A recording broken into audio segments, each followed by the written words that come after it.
Hi everyone, I'm Lindsay, 21, female, and I need some suggestions. So let's rewind a bit to where it all started. My parents, mom, Marge, 46, female, dad, Sebastian, 48, male, were like the typical 80s couple. He was the laid-back guy who loved his music, and she was the go-getter who worked hard and wanted everything done yesterday. They met in college, fell in love, and before long, they had me. I was their first kid, and as far back as I can remember, there was always this kind of simmering tension between them. Dad was the kind of guy who had big dreams and aspirations, but was also prone to bouts of anxiety and depression. He was always a bit of a daydreamer, and while that's great in theory, it often left him feeling overwhelmed when things didn't go according to plan.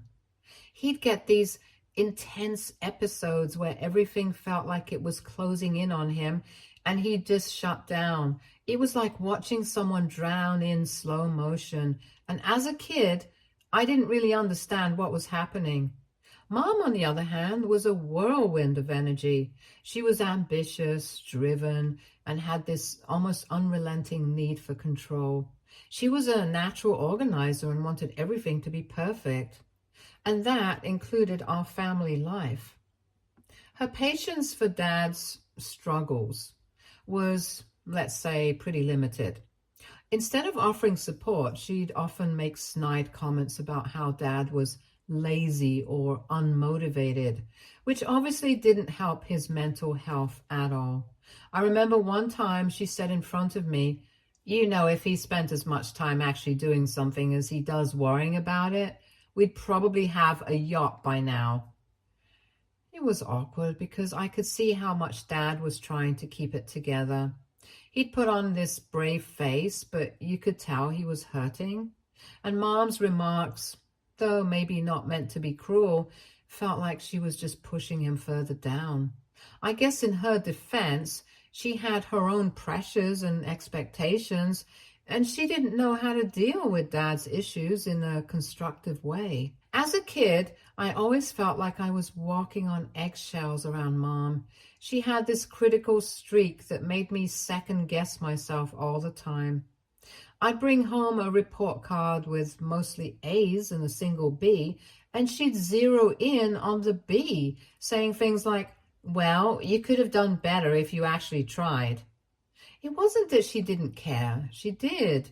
But her way of showing it was often through criticism rather than encouragement. I think she thought she was motivating me, but it just ended up making me feel inadequate. So growing up, I got this mixed message from both parents. Dad was this loving guy who could be incredibly supportive, but when he was down, he was really down. And Mom was always there pushing me to do better, but never quite satisfied. It felt like no matter how hard I tried, I could never quite meet her expectations. The tension at home grew over the years and the cracks in their relationship became more visible. Dad's mental health issues were always there, but they seemed to worsen as time went on. Mom's frustration with him only added to his stress, and it seemed like a vicious cycle.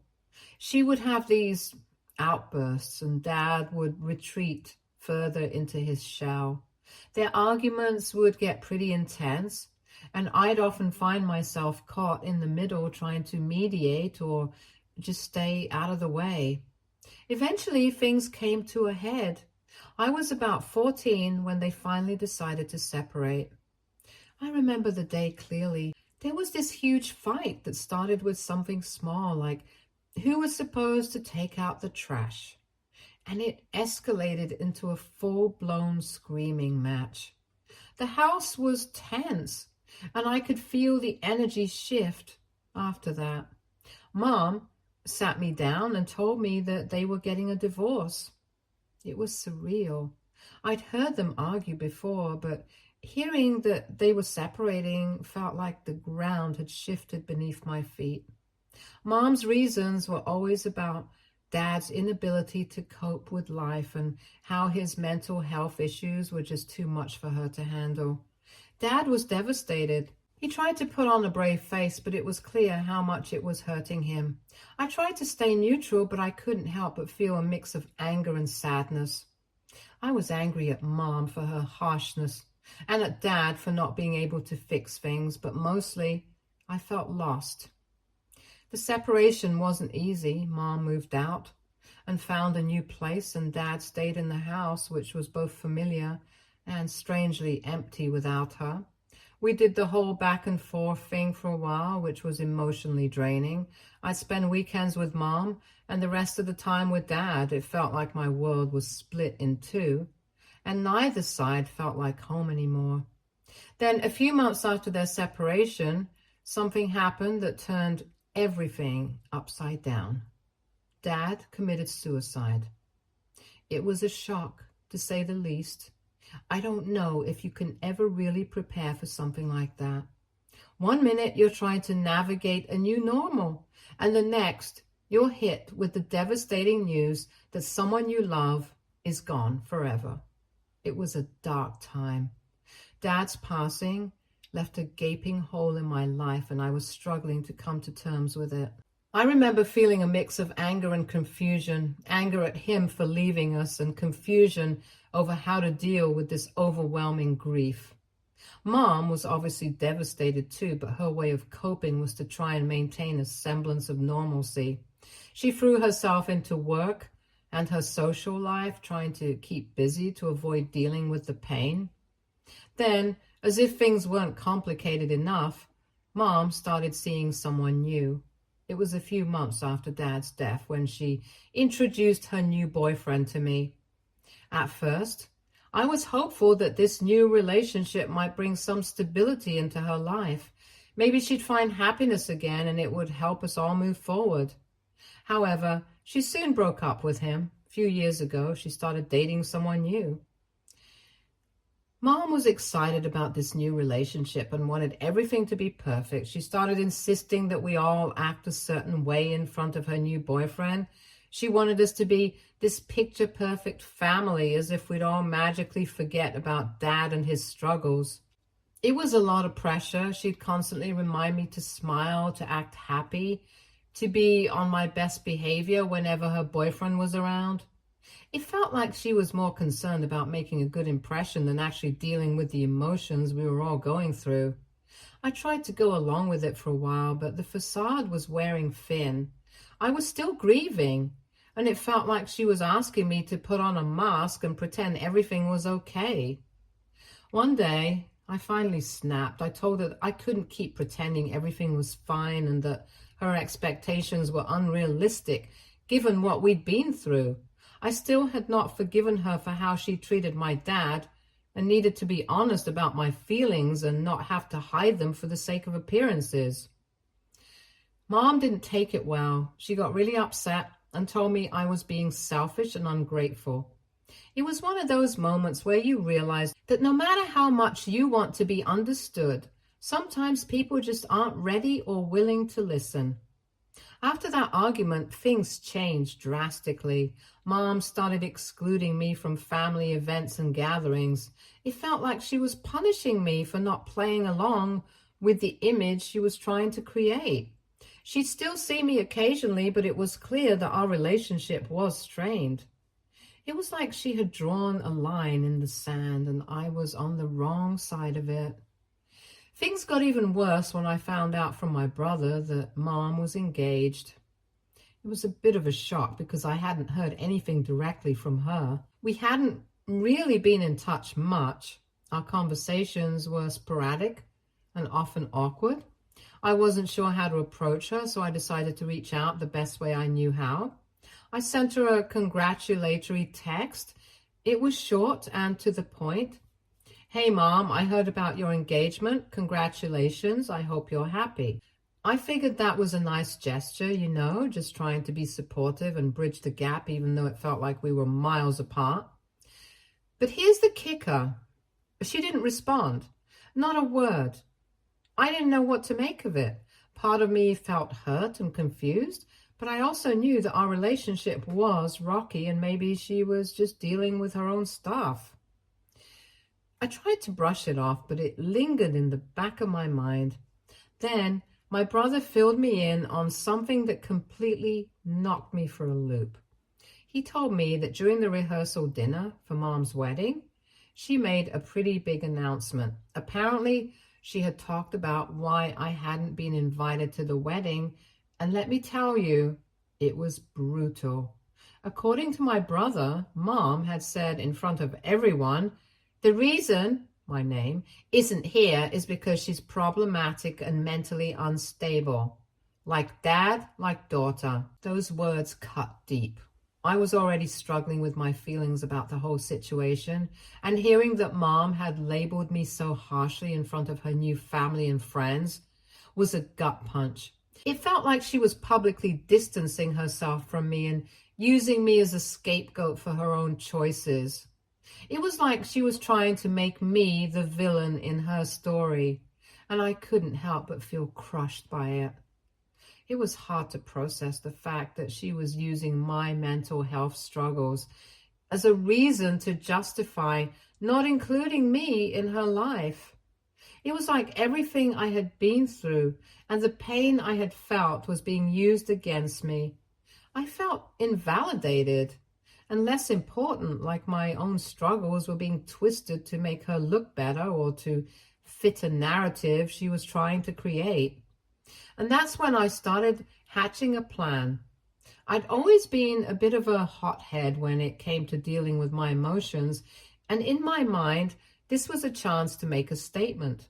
I knew it wasn't healthy or productive, but at that moment, it felt like the only way to make myself heard. My idea was to show up at Mom's wedding reception and make a dramatic statement. Here's the thing, I had access to something that might make an impact. After Dad died, I'd been going through his old things, trying to sort through his belongings and find some sense of connection. Among his stuff, I found a collection of diaries, and there weren't just random scribbles. They were detailed accounts of his life, his thoughts and his struggles. I read through them and it was eye-opening. Dad had written extensively about how Mom treated him poorly throughout their marriage, how she was critical and dismissive and how it had affected him deeply. There were hundreds of pages detailing his emotional pain and the difficulties he faced. I wasn't sure what to do with these diaries at first. Part of me wanted to keep them as a way to remember Dad and honor his memory. But as I read through them and saw just how much he had endured, I felt this surge of anger. It seemed like an injustice that Mom was moving on so quickly and seemingly without any acknowledgement of the damage she had caused. I thought that maybe sharing some of Dad's own words might shed light on the reality of their relationship and make people see a different side of the story. So I made the decision I was going to crash Mom's wedding reception and make a statement. I knew it was drastic, but I felt like I needed to do something to be heard. I wanted to confront the public facade she had built and let people see what was really going on behind closed doors. The day of the wedding arrived and I showed up at the venue. It was surreal walking into the reception hall knowing that I was about to stir things up. I could see Mom and her new husband greeting guests, and everything looked like a scene straight out of a fairy tale. The decorations were beautiful and everyone seemed to be having a great time. But for me, it was all just a mask for what I was about to reveal.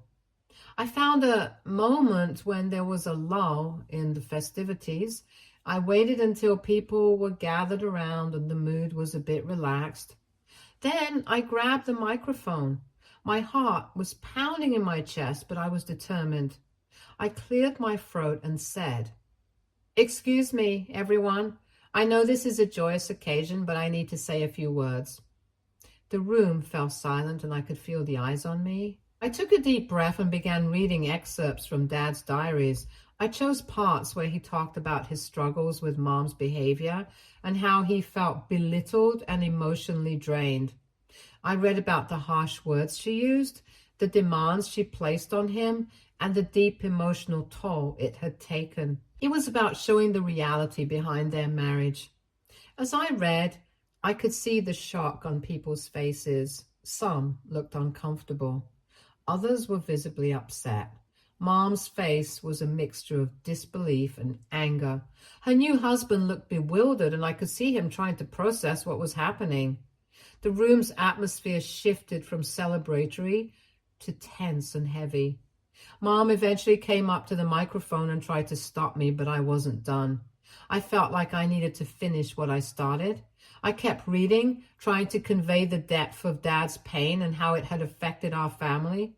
I wanted people to understand that there was more to the story than what Mom had presented.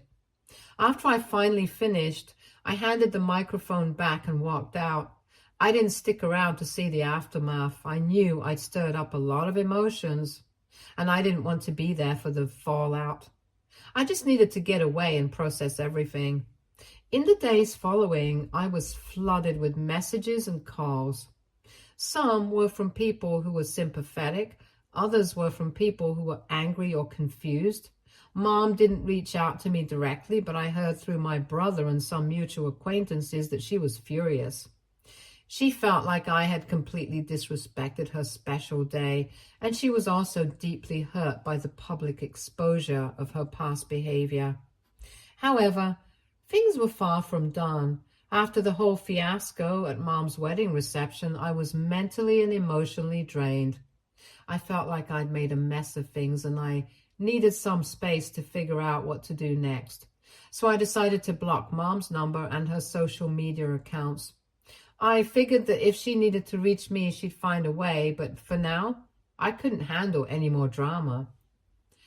A week went by and I was trying to get back to some semblance of normalcy. I was deep into a new project at work and focusing on self-care. I wasn't expecting any news from Mom. If anything, I was bracing myself for a lot of anger and blame.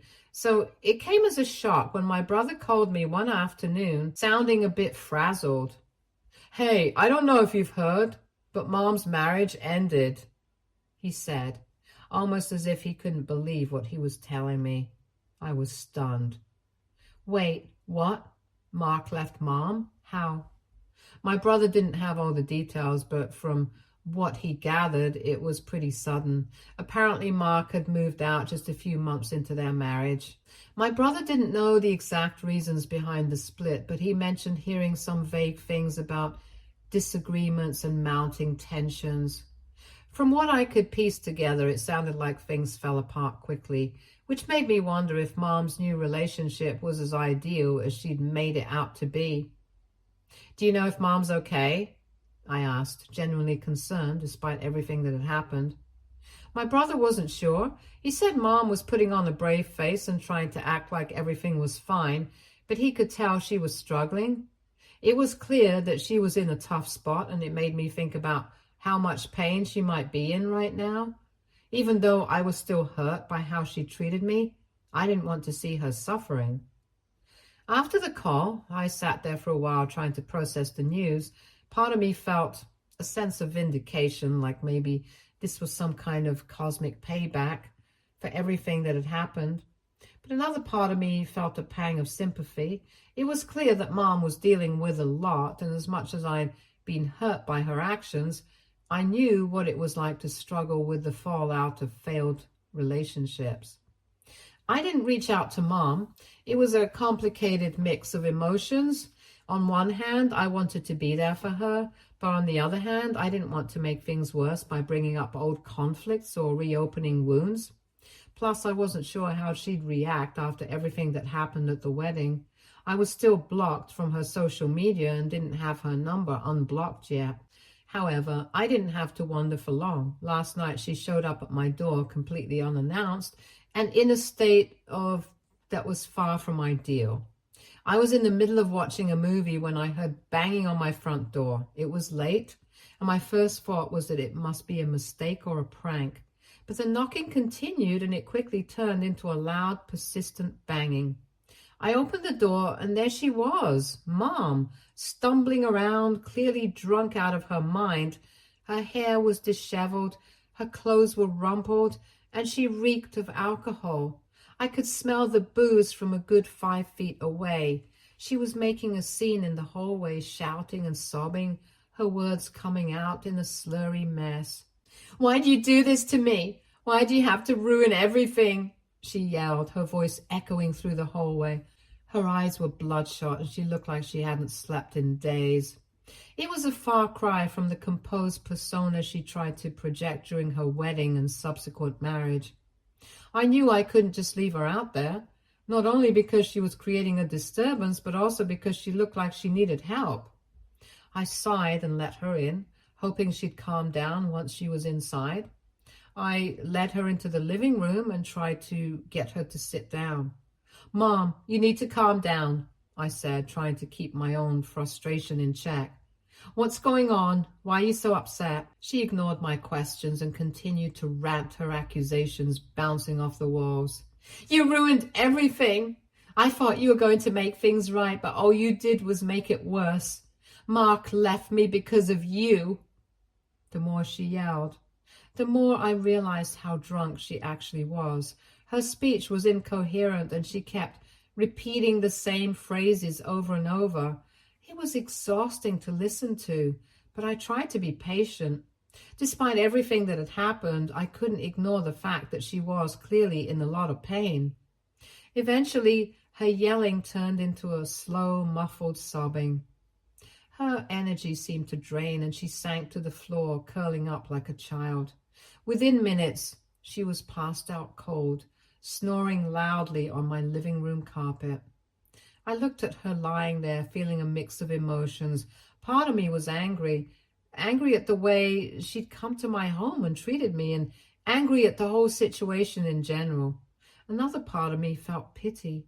Seeing her like this, so vulnerable and broken, was a harsh reminder that she was human too, and she was struggling in her own way. I decided it was best to just leave her where she was. I didn't have the emotional energy to deal with her right then. I grabbed a blanket from the closet and draped it over her, and then went to my bedroom and shut the door. I needed to get some sleep myself, and I couldn't handle any more of the drama at that moment. The next morning, I woke up to find that Mom was still there, sleeping soundly on my floor. I could hear her faintly stirring as I made my way to the kitchen. I wasn't sure how to handle the situation. Part of me wanted to just let her wake up on her own and figure things out, but I also knew that ignoring her wasn't really an option. I made some coffee and tried to gather my thoughts. I had no idea how she'd react when she woke up, whether she'd be embarrassed, angry, or even apologetic. I just hoped that maybe after sleeping off the alcohol, she'd be more open to having a real conversation. However, by the time I got back to the living room after making coffee, she had already left. The blanket was still there, crumpled on the floor, and the remnants of her outburst were evident in the scattered tissues and empty coffee cup. I felt a pang of guilt as I looked around at the mess she'd left behind. It was clear that she had been in a rough place, and seeing her like that made me question whether I had been too harsh with my dramatic entrance at her wedding reception. In the days that followed, I couldn't shake the feeling of guilt. I replayed the scene at the reception over and over in my head, questioning if I had crossed a line. Was it really fair of me to expose her personal struggles in such a public way? Sure, I felt she needed to understand the impact of her actions, but was there a better way to handle it? I would love to hear your suggestions. Update 1. Hi guys, some of you asked for what was in my dad's diary. I'm not going to share everything, but here are a few excerpts. Here's what he wrote on March 12, 2005. She told me again that I'm weak and useless. She said she regrets ever marrying me. I don't know how much longer I can take this. June 18, 2007. She laughed at me when I told her about my anxiety attack. She said I'm just looking for attention. I feel so alone. And here's one from December 24, 2008. Christmas is supposed to be a happy time, but all she does is criticize me. She said I'm ruining the holidays for everyone. I just want to disappear. Reading these always breaks my heart. I hope that any one of you who is dealing with the same thing finds the strength to be better. Update 2.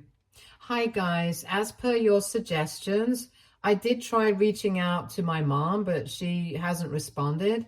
It's been a few weeks since I sent her that letter and I haven't heard a peep from her. I guess I shouldn't be too surprised given how things went down. I figured she might need some time and space. However, I did get some insight into what happened between my mom and Mark from my brother, and it's definitely adding another layer to this already complicated situation. So my brother filled me in on some of the details about why Mark left mom so abruptly. Apparently, Mark has a younger brother who has been battling depression for quite some time. It's a tough situation, and it's clear that Mark's family has had their share of struggles. According to my brother, just a couple of days after the wedding, Mark's brother somehow found out that mom had been bad-mouthing him and making fun of his depression. Yeah, you heard that right. My mom apparently had a pretty cruel side that I hadn't seen before. Mark's brother had been struggling with his own mental health issues, and the fact that mom was making fun of him behind his back was a big deal. It wasn't just idle gossip. She was apparently really harsh and dismissive about his struggles, which is obviously a big red flag for anyone who's sensitive about mental health. When my brother told me this, I felt a mix of shock and understanding. On one hand, it was appalling to hear that my mom could be so callous about something as serious as someone's mental health. On the other hand, it also kind of made sense why Mark would be so quick to end the marriage. If he found out that his new wife was being disrespectful and hurtful towards his own family, it's not exactly something you'd want to ignore. I was trying to make sense of all this when my brother suggested that we should try to find out more about Mark's brother and maybe reach out to him. He mentioned that it might be worth understanding how he was doing and if there was any way to make amends or at least offer an apology on mom's behalf. It felt like a long shot, but I agreed that it might be a good idea to try and mend some of the bridges that had been burned. We managed to track down Mark's brother through some mutual connections, and after some careful consideration, I decided to reach out. I wanted to approach the situation delicately, knowing that he had every right to be angry and hurt. I sent him a message explaining who I was and acknowledging that I was aware of the situation. I apologized for what Mom had said and done, even though I wasn't directly responsible. I also expressed my hope that he was getting the support he needed and that I genuinely wished him well. To my surprise, he responded. He was understandably cautious, but appreciated the gesture. We had a few exchanges where he explained a bit more about how he was coping and how he had felt hurt by Mom's comments. He also mentioned that he was in therapy and working on his mental health, which was a relief to hear. It was a small step towards making things right, and while I knew it wouldn't fix everything, it felt like a start. Update 3. Hi everyone. I know it's only been a few days since my last update, but things have taken more twists and turns, so here's the latest. My brother has been trying really hard to reach out to Mom, hoping to patch things up or at least get some clarity on where things stand. Unfortunately, things haven't gone as smoothly as we'd hoped. A few days ago, my brother decided to make another attempt to see Mom. He thought maybe some time had passed and she might be more open to talking things through. He showed up at her place hoping to have a calm conversation and maybe start rebuilding some bridges. But when he arrived, she refused to even let him in. She slammed the door in his face, and from what he described, it was pretty harsh. It felt like a punch in the gut, especially since he was only trying to be there for her and figure out a way forward. That wasn't the end of it, though. A couple of days later, my brother tried to check in again, thinking that maybe things had cooled down a bit. He knocked on her door and tried calling her, but she wasn't answering. It was really unlike her to be so unreachable, especially considering she's usually pretty responsive. After a lot of calls and searching, he eventually discovered that Mom had left town to visit her sister. Mom had apparently told my brother to stop bothering her and to leave her alone. She made it clear that she didn't want to talk to him, or by extension to anyone from our side of the family. It was a tough blow, and I felt a pang of sympathy for my brother. He was just trying to reach out and maybe mend things, but it seemed like Mom was shutting everyone out entirely. Hearing this news left me feeling conflicted. On one hand, I understood that Mom was probably overwhelmed and struggling with her own emotions. It must be incredibly hard for her to face everything that's happened and to deal with the fallout of her actions. On the other hand, it was frustrating and disheartening to see her isolating herself and refusing to address the issues. It felt like she was avoiding the very conversations that needed to happen for any kind of healing to occur. My brother and I talked about it, and he shared how disheartened he felt. He genuinely wanted to help and offer support, but Mom's refusal to engage made him feel like his efforts were in vain. It's hard when you're trying to reach out to someone and they just push you away. He mentioned that he was considering giving her more space for now, hoping that maybe she'd come around when she was ready. But it's a tough call, and he's unsure of the best approach. Thanks for reading and for all the support and advice you've given so far. I am grateful for it. Stay tuned for more stories from Argo Relationships.